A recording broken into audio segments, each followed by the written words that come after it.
I'm going to show you how to change spark plugs on a vehicle. We're using a CX-5 today, but it should be very similar for other vehicles, especially 4-cylinders.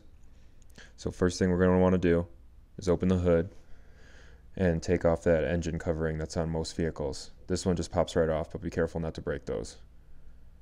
There we can see the coil packs held down by 4 8mm bolts, so we're going to undo those.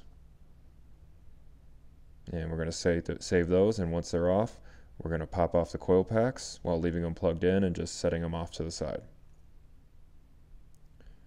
With the coil packs off, we can look down in the spark plug well and see the top of the spark plug. It's a 9/16 spark plug socket on this one with a little rubber boot inside to help you remove it. Some have magnets. So we're just going to stick that down there and then untighten the spark plugs. And when they're undone, they should slide right out. Take a good visual inspection of the spark plug. We're looking for oil deposits, any corrosion, anything weird. These ones look really good. Here we have the new laser iridium spark plugs. They're the gasket style. And we're just going to check the gap to make sure they're consistent throughout all four. And if they weren't, I would just return these and not try to gap them because the laser iridiums can be sensitive. So just put it in your spark plug socket and hand tighten back into the well.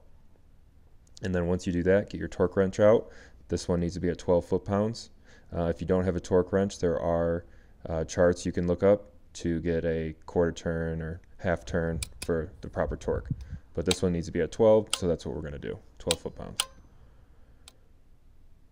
And we put a little spark plug boot protector on the coil pack when we slide it back onto the spark plug. And we just put it right over the top and just push down gently, making sure it's seated. And then we put those bolts back in. And now we want to get these tight, but don't over tight. They don't need to be that tight. Just make them nice and snug. You don't want to break the coil pack. And with that all back on, run the engine, make sure it works, and put the plastic covering back on. Just line it up how it was and pop it back on the clips. After that, you're good to go.